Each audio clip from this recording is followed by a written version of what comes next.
तो सबसे पहले बात करेंगे उत्तर प्रदेश की, जहां यूपी में चुनाव सिर पर हैं और चुनाव जब हैं तो वादों से वोट साधने की तैयारी दिखाई दे रही है।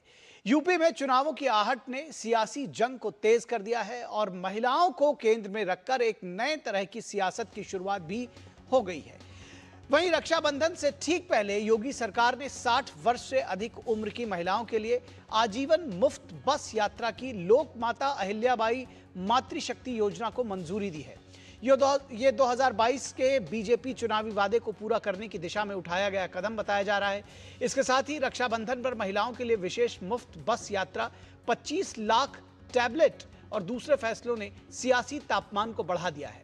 देख सपाई बिटिया घबराई, योगी आदित्यनाथ के इस नारे के जरिए पूर्ववर्ती सपा सरकार पर महिला सुरक्षा को लेकर हमला बोला। योगी ने कहा कि 2017 से पहले बेटियों की सुरक्षा संकट में थी, न महिला हेल्प डेस्क थी, न महिला की बीट सिस्टम था और न ही एकीकृत हेल्पलाइन की कोई योजना थी। योगी ने कहा कि आज की सरकार बहनों बेटियों की सुरक्षा, सम्मान और स्वावलंबन के लिए समर्पित है। बेटी के जन्म से शिक्षा, रोजगार और उद्यमिता तक सरकार की योजनाओं को जोड़ने का दावा किया गया है। वहीं चुनावी वर्ष में सरकार की सौगातों को विपक्ष ने चुनावी तैयारी से जोड़ना शुरू कर दिया है और जवाब समाजवादी पार्टी की ओर से आया है। अखिलेश यादव ने महिलाओं के लिए स्त्री सम्मान समृद्धि योजना का ऐलान करते हुए हर वर्ष 40,000 रुपए मदद देने का वादा किया है। इसके साथ ही सरकारी नौकरियों में महिलाओं को 33% आरक्षण की बात भी कही है। अखिलेश के पिटारे में सिर्फ 40,000 रुपए नहीं, 12वीं पास छात्राओं को मुफ्त लैपटॉप, सरकारी स्कूलों में फीस माफी, महिलाओं के लिए मुफ्त बस यात्रा, विधवा बेसहारा महिलाओं को पक्का घर और महिला अपराधों के लिए फास्ट ट्रैक कोर्ट जैसे वादे भी शामिल हैं। यानी यूपी में चुनावी रण अभी दूर है, लेकिन वादों के बिसात अभी से बिछने लगी है।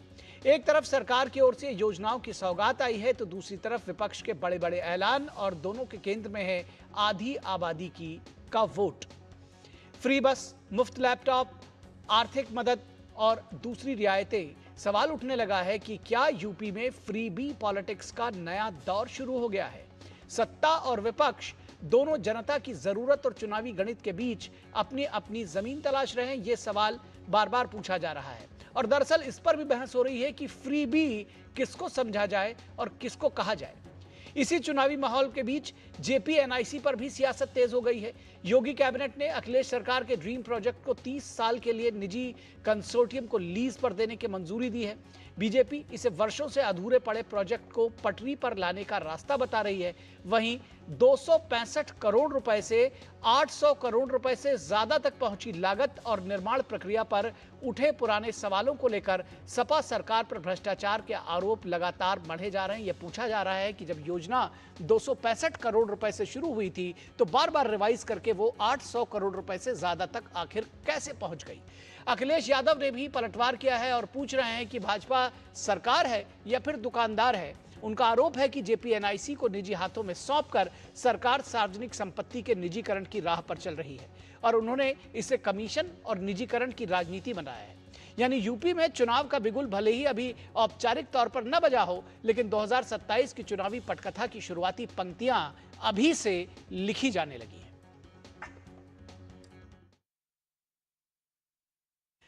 और यूपी सीएम योगी आदित्यनाथ का कहना है कि 2017 से पहले समाजवादी पार्टी के शासन में महिलाएं डरी सहमी रहती थीं, वो सुरक्षित नहीं थीं। 2017 के पहले एक दौर था, उस समय ये हर बेटी, हर बहन और हर माता की जवान पर एक नारा गूंजता था कि देख सपाई बिटिया घबराई। यह नारा उस दौर के उस गवर्नेंस के मॉडल का नाम है जिसमें बेटी की सुरक्षा पे संकट था,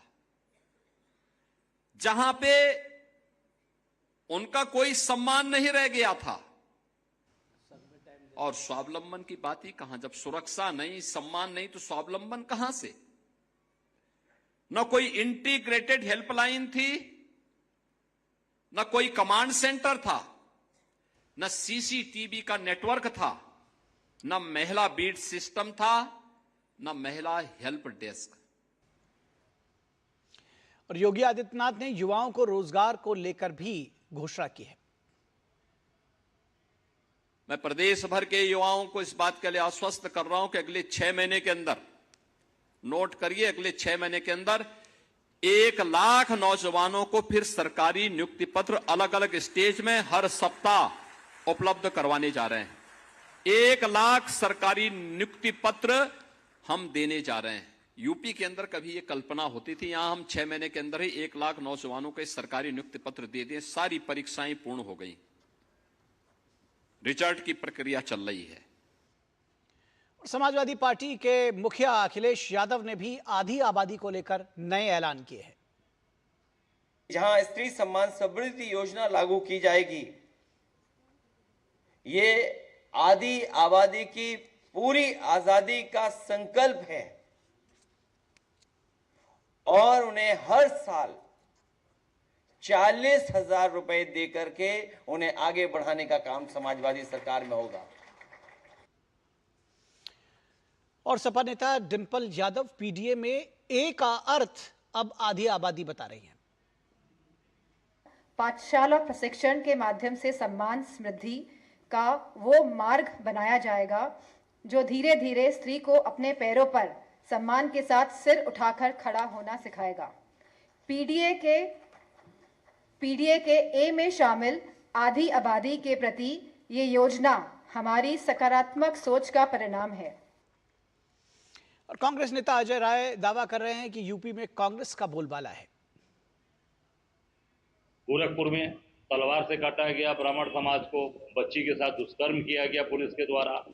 आप देख सकते हो पूरे प्रदेश के अंदर, चाहे जौनपुर की घटना हो, चाहे महोबा की घटना हो, चाहे गाजियाबाद की हो, गाजीपुर की हो, बलिया की हो, पूरे प्रदेश में कौन दिख रहा है? कांग्रेस। और इस पूरी खबर पर बातचीत करने के लिए खास मेहमान हमारे साथ जुड़े हुए हैं, उनसे हम आपका परिचय करा दें। हमारे साथ खास मेहमान जुड़े हुए हैं, हमारे साथ विकास सिंह भी, हमारे संवाददाता भी जुड़े हुए हैं। हमारे साथ हमारे जो सलाहकार संपादक हैं विनोद मिश्रा, वो भी जुड़े हुए हैं। और इसके साथ ही साथ हमारे साथ 2 विशेष मेहमान भी बहुत जल्द इस पूरी खबर पर जुड़ेंगे। हम उनके साथ भी इस चर्चा को आगे बढ़ाएंगे, लेकिन सबसे पहले विकास के साथ शुरुआत करेंगे। विकास, अपडेट्स हमको दीजिए, क्योंकि यूपी में आज अगर देखा जाए, आज की सुबह बहुत सारी सियासत भी हुई और बहुत सारा जिसको कहते हैं कि मूवमेंट भी रहा, एक के साथ एक पलटवार भी रहा।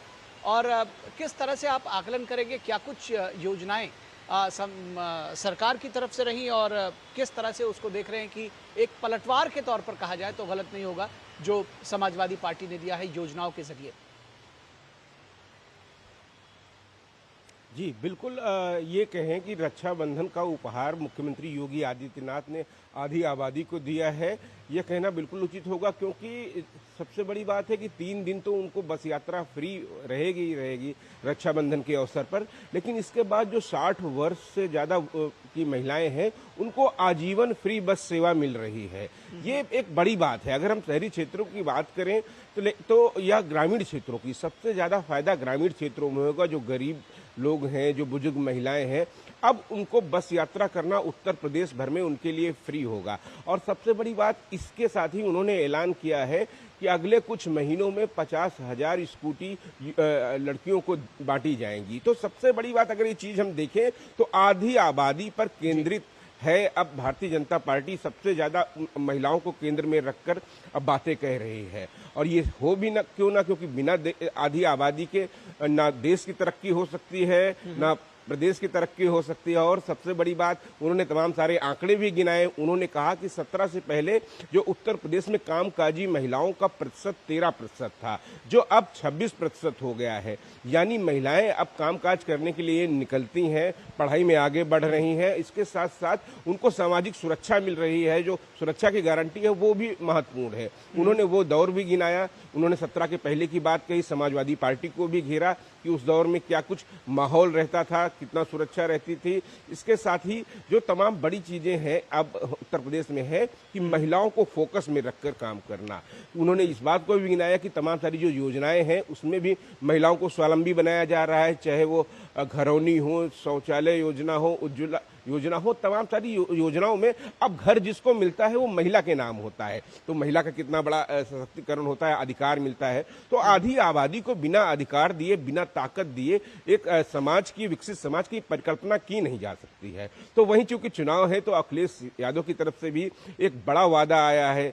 उनका वादा आया है कि लैपटॉप बांटे जाएंगे 12वीं पास युवतियों को। इसके साथ साथ 40,000 का उन्होंने बात कही है कि 40,000 सालाना समाजवादी पार्टी देगी। उनको भी लग रहा है कि अगर महिलाएं अगर उनके साथ नहीं आई तो उत्तर प्रदेश में सरकार बनना मुमकिन नहीं होता है। इस आधी आबादी को लेकर पक्ष विपक्ष दोनों चाहता है कि वह उसके साथ खड़े रहें। लेकिन हम आपको याद दिलाएं कि पिछले अगर चुनाव में सबसे बड़ा मुद्दा पूरे प्रदेश में अगर था तो वो कानून व्यवस्था था। कानून व्यवस्था के मुद्दे पर भारतीय जनता पार्टी को 2022 में महिलाओं का खुला समर्थन मिला हुआ था। हम लोगों ने जमीन पर जाके देखा था। अब ऊंट कुछ करवट बैठेगा ये तो 2027 के चुनाव बताएंगे, लेकिन सभी पार्टियों के मुख्य केंद्रीय बिंदु है, मुख्य जो मुद्दा है वो महिलाएं हैं कि महिलाओं को कैसे अपने पक्ष में किया जाए, उनको किस तरीके से साधा जाए। जी बिल्कुल, महिलाओं को किस तरह से अपने पक्ष में किया जाए, किस तरह से साधा जाए।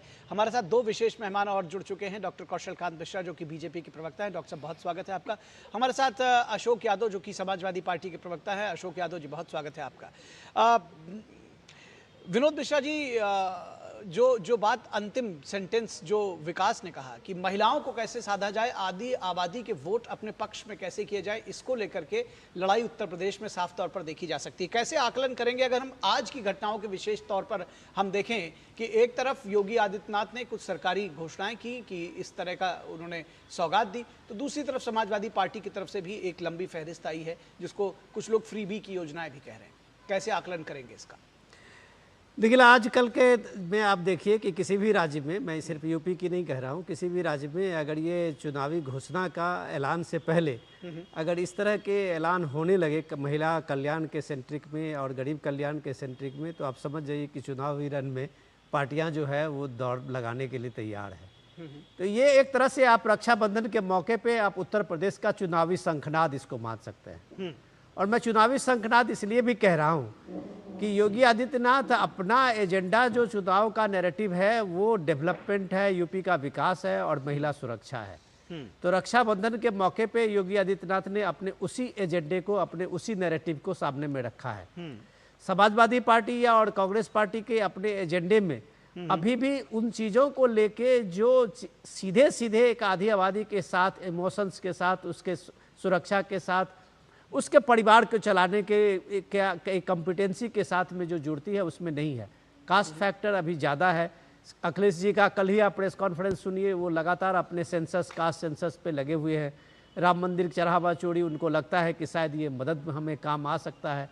तो इन चीज़ों को ले रहे हैं। लेकिन मुझे ये बात ज़रूर लगता है कि ये 10 साल का योगी आदित्यनाथ की सरकार में एंटी इनकम्बेंसी का कोई सूत्र, कोई फार्मूला अगर समाजवादी पार्टी या इंडिया गठबंधन या कांग्रेस पार्टी के लोगों के पास में वो मुद्दा नहीं है, तो फिर आप ये इस तरह के 40,000 और इस तरह के वादे करके कि महिला सुरक्षा के लिए वो फास्ट ट्रैक कोर्ट बनाएंगे, ये बनाएंगे, मुझे नहीं लगता है ये ज़्यादा उसकी अपील होने वाली है। अपील की बात तब होती जब उनके एंटी इनकम्बेंसी योगी आदित्यनाथ के 10 साल के कोई चीज़ सामने में वो मुद्दा बनता हुआ दिखता।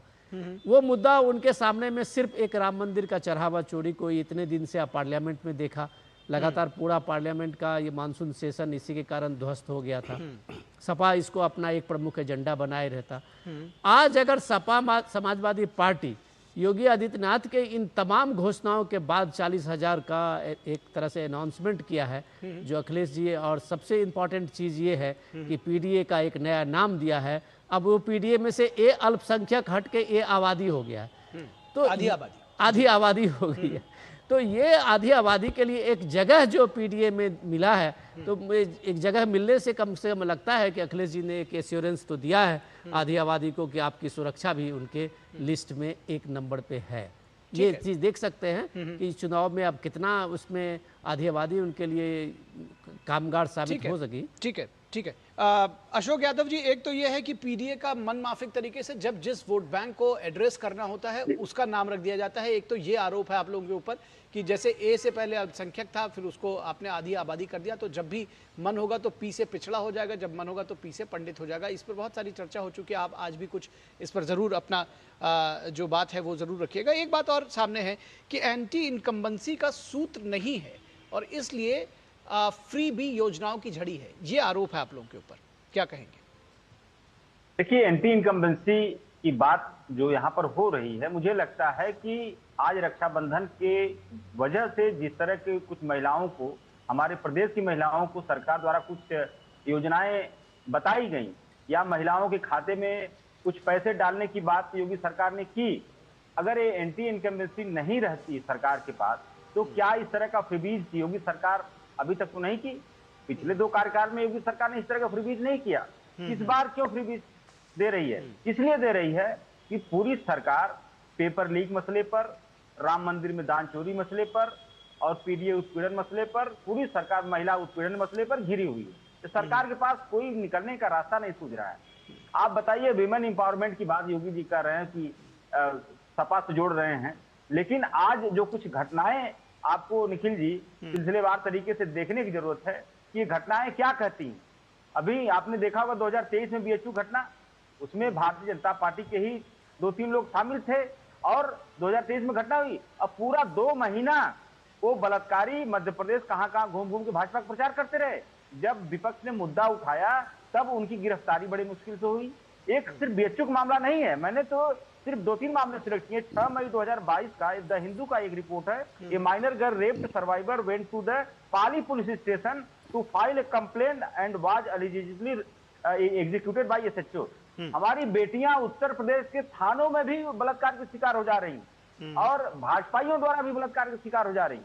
और उसके बाद मुख्यमंत्री जी नारा लगा रहे हैं कि अगले चौराहे पर यमराज उनका इंतजार करेगा। तो आप इस तरह के झूठे वादे क्यों करते हो? देखिए, भाजपा का जो वुमेन एम्पावरमेंट है या महिला सुरक्षा है, ये सिर्फ आपको स्लोगन्स में, विज्ञापन में, इनके जो पोस्टर्स में यही दिखेगा।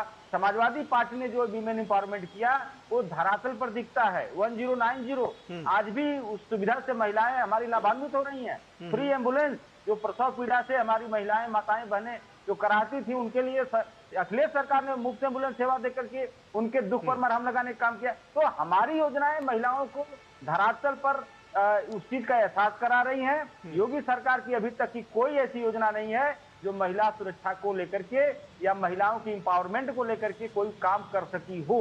मैंने 2-3 एग्जाम्पल बताए। इसके अलावा आपको 2-3 चीजें और गौर करने की जरूरत है। हमारे जो देश के प्रधानमंत्री माननीय मोदी जी, देखिए देश का वो अगुआ जो होता है ना, उससे सब लोग नकल करते हैं। हमारे देश के प्रधानमंत्री माननीय योगी जी जब संसद में खड़े होकर के एक महिला के लिए जर्सी गाय, कांग्रेस की विधवा, न जाने क्या क्या शब्दों का इस्तेमाल करते हैं, उन्हीं से प्रेरणा लेते हुए भाजपा के आईटी सेल के ट्रोलर महिलाओं को भद्दी गालियां देते हैं। उन्हीं से प्रेरणा लेकर के इनकी सांसद कंगना रनौत क्या कई जो जनजी के आंदोलन में ये हिंदू लड़कियां जो है फ्रीडम का गलत इस्तेमाल कर रही है, ये नशा का शिकार। ठीक है, मतलब एक सवाल ये भी बनता है, एक सवाल ये भी बनता है कि ये जो सारी योजनाएं आप लोग लेकर के आए हैं, दरअसल छवि के साथ में बहुत सारी चीजें चलती हैं, तो क्या ये महिलाओं के दिल में ये बातें बैठेंगी? क्योंकि गेस्ट हाउस कांड से लेकर के और बहुत सारी चीजें हैं जो वो एक नारा जैसे बता रहे हैं ना कि देख सपाई बिटिया घबराई, हो सकता है राजनीतिक हो, लेकिन माहौल तो कम से कम ये बताता है कि आप लोगों को बहुत मेहनत करने की जरूरत है। महिलाओं को कम से कम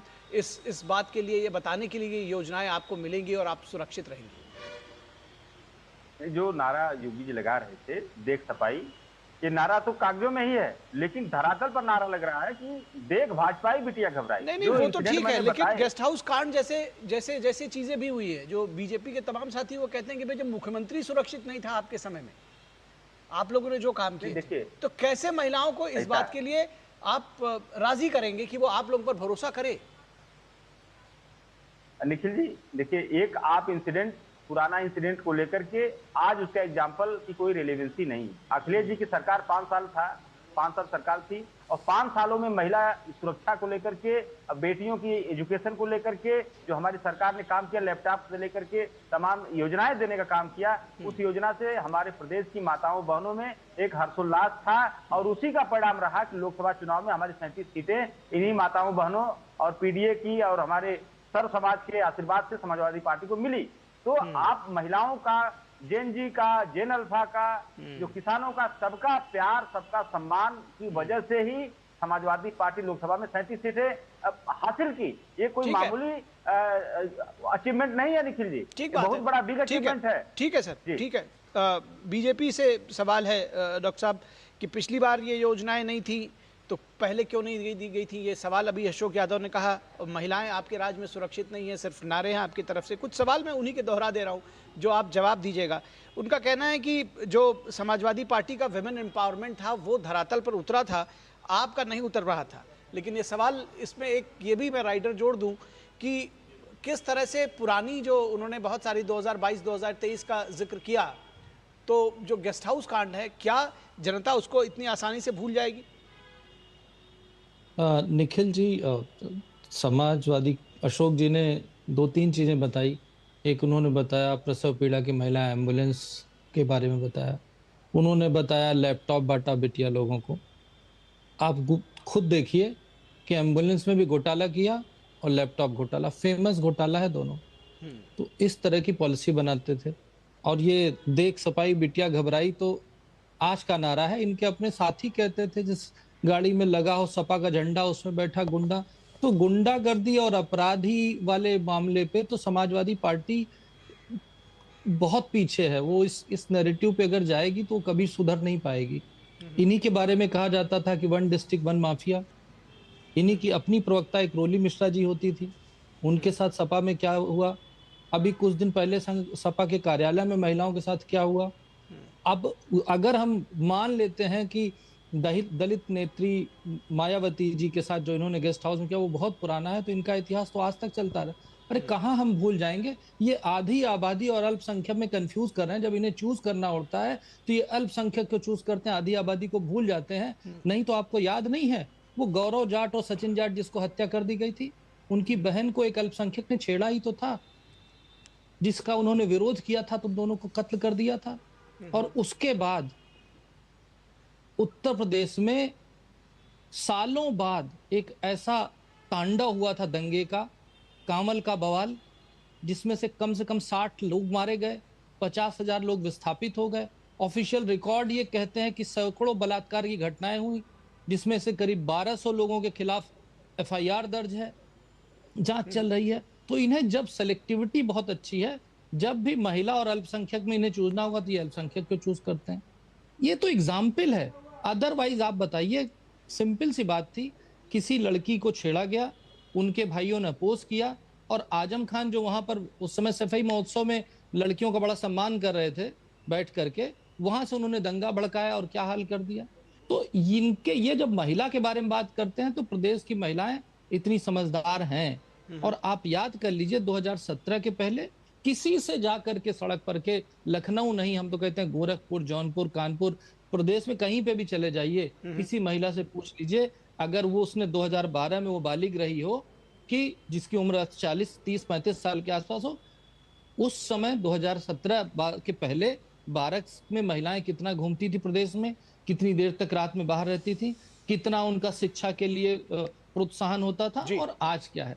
ठीक है। तो अगर कोई बात कर, एक आखिरी बात कह के अपनी बात खत्म करूंगा, सिंपल फैक्चुअल, अब आंकड़ों की बात करते हैं। अभी अशोक जी बताएंगे कि NCRB में highest number crime against women Uttar Pradesh में है। वो इसलिए है अशोक जी क्योंकि हमारी पॉपुलेशन पूरे देश का हम सबसे बड़ा प्रदेश है। अगर हम पर लाख में जाएंगे तो वो काफी कम है। और सबसे बड़ी चीज, महिला अपराध तो है, कम हो रहा है, लेकिन महिला अपराध में कन्विक्शन रेट जो राष्ट्रीय औसत है उसका 1/3 है।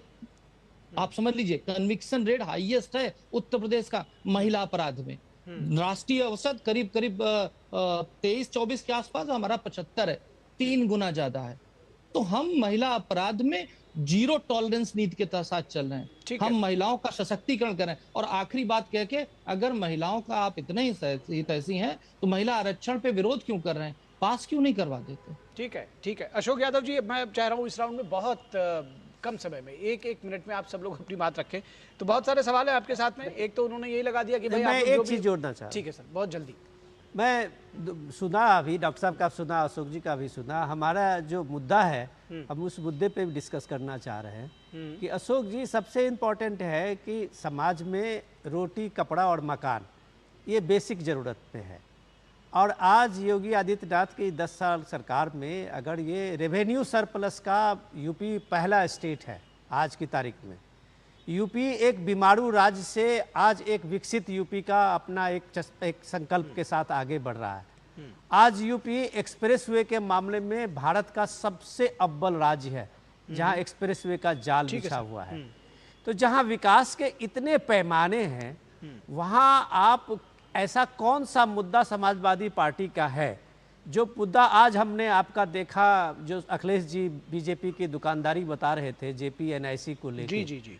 तो 250 करोड़ का वो जेपीएनआईसी 800 करोड़ का पहुंच गया, ये सारे लोग जानते हैं। और आपके उस रीजन में वो काम भी पूरा नहीं हुआ, जबकि अखिलेश जी का वो ड्रीम प्रोजेक्ट था। ऐसा ही कई ड्रीम प्रोजेक्ट था उत्तर प्रदेश में जो हम लोगों ने करीब से देखा है उस दौर में, जो 100 करोड़ का प्रोजेक्ट आते आते 500 करोड़ तक पहुंच गया, लेकिन वो पूरा नहीं हुआ। ये व्यवस्था भी उत्तर प्रदेश ने देखा है। तो सवाल सीधे इम्पॉर्टेंट ये है कि जो काम आपसे हो सकता है, जो आपने एक एक्सप्रेसवे की बात कही और आज तक अखिलेश यादव सिर्फ उसी एक्सप्रेसवे पे खड़े हैं, दूसरा कोई एक्सप्रेसवे उनके बतान लिस्ट में है नहीं।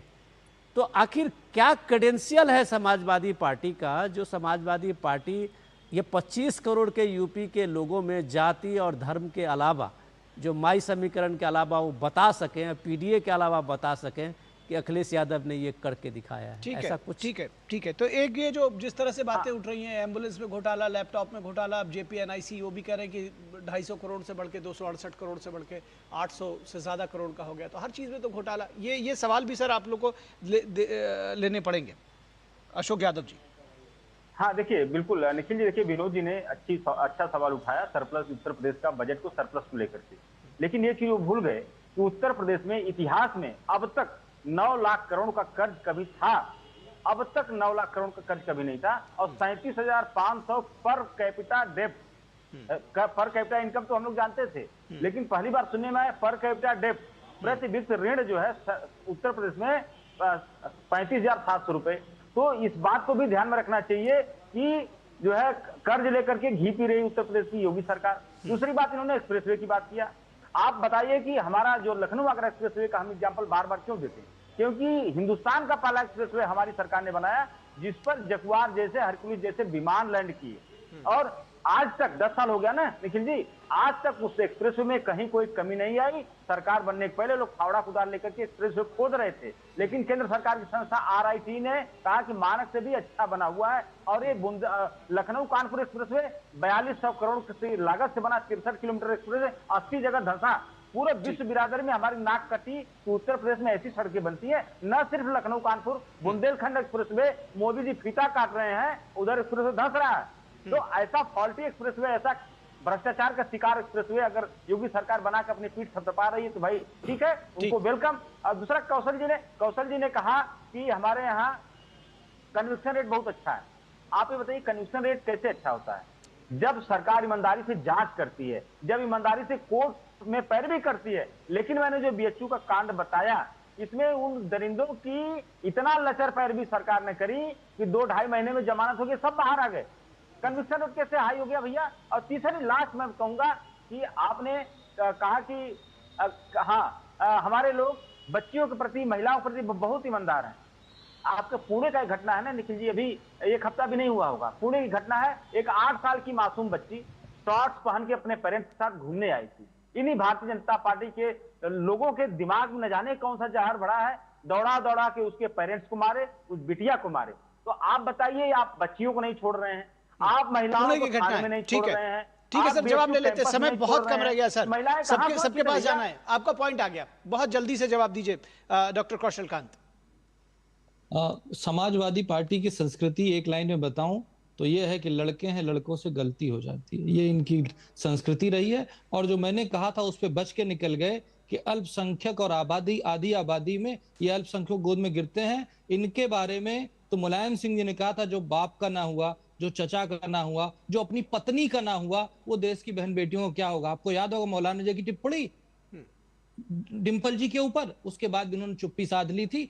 तो ये लोग तो अल्पसंख्यकों के मतलब क्या किस लेवल पे चले जाएंगे। वोट बैंक नहीं जाना चाहिए, महिला रहे न रहे। ठीक है विकास, आधी आबादी को लेकर सियासत उत्तर प्रदेश में तेज, पब्लिक का क्या रिएक्शन है, क्या अब तक जानकारी है आप लोग के पास? जब योजनाएं की सौगात दी जाती है तो लोगों में खुशी होती है, वैसे ही खुशी आज महिलाओं में थी, उनको जो गिफ्ट मिला है। लेकिन सबसे बड़ी बात है, आगे चलकर महिलाओं को ये एहसास होना चाहिए कि इनके लिए किया जा रहा है, इनके लिए आगे भी अच्छा होगा। कौन कितना उनको एहसास ये दिला पाएगा, ये उत्तर प्रदेश की महिला दिखाएगी 2027 में जब वो वोट डालेगी। बिल्कुल ठीक बात आपने कही, एहसास और विश्वास की बात है, किस पर यकीन है उसको, और यही शायद चुनावी का पूरे चुनावों में इस बात की धुरी होगी। सबसे अच्छी बात यह है कि कम से कम महिलाओं का विकास, महिलाएं जो है पहली बार मैं कहूँगा कि उत्तर प्रदेश के इन चुनावों में वो कम से कम फोकस में है, सेंटर पॉइंट में। बहुत शुक्रिया आप सभी लोगों का, डॉक्टर कौशल कांत मिश्रा, अशोक यादव, विनोद मिश्रा जी, विकास सिंह। रुकेंगे एक छोटे से ब्रेक के लिए, कहीं मत जाइएगा, जल्द हाजिर होंगे।